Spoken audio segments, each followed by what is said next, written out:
Nakon perioda suše i toplotnog udara koji je trajao u regionu jako dugo, zapravo bio je nad nama sigurno 2 meseca, naše biljke su prilično trpele.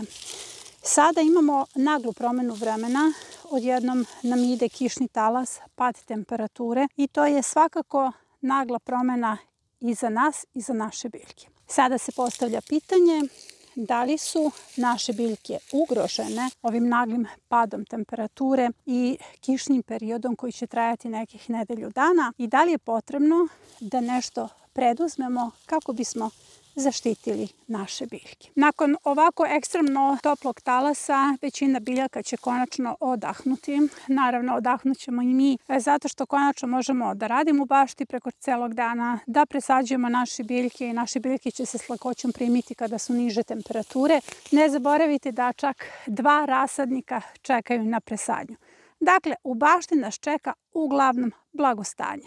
Naravno, ne za sve biljke. Prvo ću pričati o tome šta ne bi trebalo da vas brine, jer imam pitanja u učionici. Ne bi trebalo da vas brinu mahunarke. One zaista vole ovaj pad temperature i vlagu oko cveta. Tek sada možemo da očekujemo maksimum njihovog plodonošenja. Najviše pitanja u učionici je bilo zašto mahunarke imaju dobar list, a nijedan cvet niti plod. Pa to je upravo zbog visokih temperatura. Sada možete svi da se radujete zato što evo već se formiraju prvi plodovi. A pogledajte tek to cvetanje. Tačno se vidi da im je ugodno. I ovdje očekujem berbu za nedelju dana. A također ugodno je i tikvicama. Nemojte da zaboravite da su one zbog vršne truloži i visokih temperatura odbacivale plodove. Evo sada berba u jesenjoj zoni. A ugodno je i čitavoj zimskoj zoni.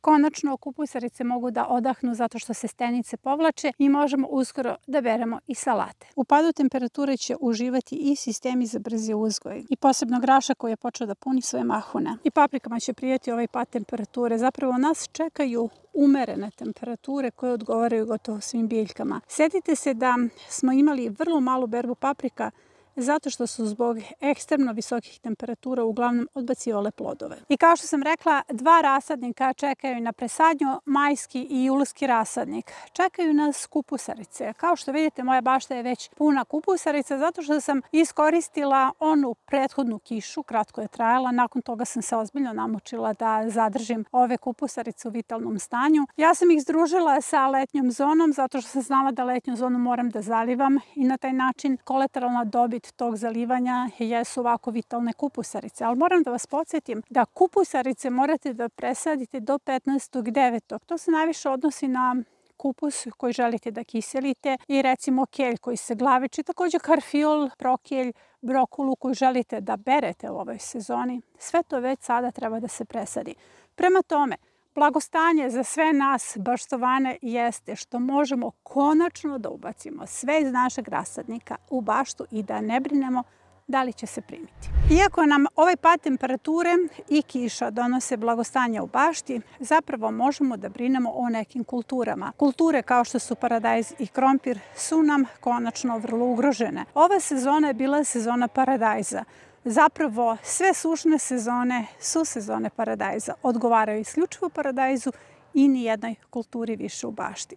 Zato je cela bašta trpela. Konačno imamo blagostanje za sve ostale kulture, ali će nam jedna kultura možda stradati. U pitanju je paradajz. Kažem možda, sada ćemo pričati o tome da li postoji realna opasnost da se pojavi plamenjača kod paradajza. Kod nas koji smo na programu Trag biljke, postoji još jedna kultura koja je vrlo ugrožena u bašti. U pitanju je julski krompir. Julsko sadnja krompira za berbu mladog krompira u oktobru je zaista prošlo uspešno, ali ovaj krompir se zaista namučio. Prvo napale su ga zlatice koje su prešle sa onog starijeg krompira preko patliđana do mladog krompira. I sada konačno kada se ovaj krompir rešio zlatica, postoji nova opasnost. U pitanju je plamenjača. Iako je ovo sezona paradajza, paradajz je ipak zbog ekstremno visokih temperatura također trpeo. Imali smo veliki problem sa vršnom truleži. Paradajz je bio pod stresom i na taj način je zaista berba paradajza bila umanjena mnogi paradajzi su doživjeli toplotni udar. Konačno, ove visoke temperature nisu pogodovale potpuno niti jednoj kulturi u bašti. Ali sada kada smo ušli u septembar, kada konačno imamo one jutarnje rose, kada paradajz može da odahne, konačno imamo opasnost od plamenjače. Sada ću vam reći šta treba da preduzmete kako biste prevenirali opasnost od plamenjače i da li je ova jesenja plamenjača baš tako opasna. Kada je plamenjača u pitanju, ponovit ću, potrebna su 3 uslova. Visoka vlažnost vazduha, dakle nekih 90%, zatim niske temperature između 22 i 18 i još jedan uslov je jako važan, da svi ti uslovi traju makar 3 dana. Ne pogoduju temperature ispod 7 stepeni, zapravo ona je usporena ispod 12 stepeni. Zato je na vama da pratite dugoročne prognoze. Morate da pratite prognoze makar unapred nedelju dana. Pratite temperaturu, noćnu, dnevnu i vlažnost vazduha, jer konačno ovih 7 dana vlage, pada temperature i konačno i padavina će zaista omogućiti idealne uslove za razvoj plamenjača. Ali imam i lepu vest za vas. Letnja plamenjača je jako agresivna. Za nedelju dana može da vam uništi sve biljke koje su osetljive na plamenjaču. Jesenja plamenjača je mala maca za letnju plamenjaču. Zapravo u pitanju je plamenjača koja nema jaku snagu. Ne može toliko da vam uništi biljke. Prisutna je u kontinuitetu, ali uvek u manjem procentu. Ali bez obzira na to morate da se spremite i da ojačate svoje biljke. Prvi korak koji je potrebno da odradite u bašti kad je paradajz u pitanju jeste da ošišate paradajz i da smanjite lisnu masu, odnosno kao što vidite ja sam gotovo kompletnu lisnu masu uklonila zato što će na ovaj način paradajzu biti potpuno usporen rast zato što on uvek pušta neke zaperke sa strane i svi ovi plodovi će brže sazreti. Također, ako niste već, odradite dekapitaciju svih vrhova na paradajzu. Ono što je možda veći problem od plamenjača jeste pucanje kore paradajza kada dobije ogromnu količinu vode, tako da te sorte koje imaju tvrdu koru, kao što je recimo ova Money Maker, možete ubrati ili probrati i staviti u skladište da u skladištu dozrevaju, u suprotnom kora će popucati. Kada ste ošišali paradajze i odradili dekapitaciju vrhova, ubrali ono što je poluzrelo, potrebno je da dohranite paradajz i krompir tekućim biljnim đubrivom od ambrozije, pirike, slaka, preslice, bršljana, šta god imate od tekućih biljnih đubriva.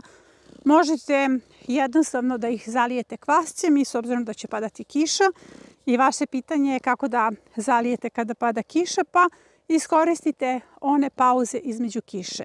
Dovoljno je da sat vremena bude bez padavina i da deluje tekuće biljno đubrivo kao neka vrsta infuzije. I korak broj 3, radite preventivni tretman, odnosno folijarno prskanje preslicom.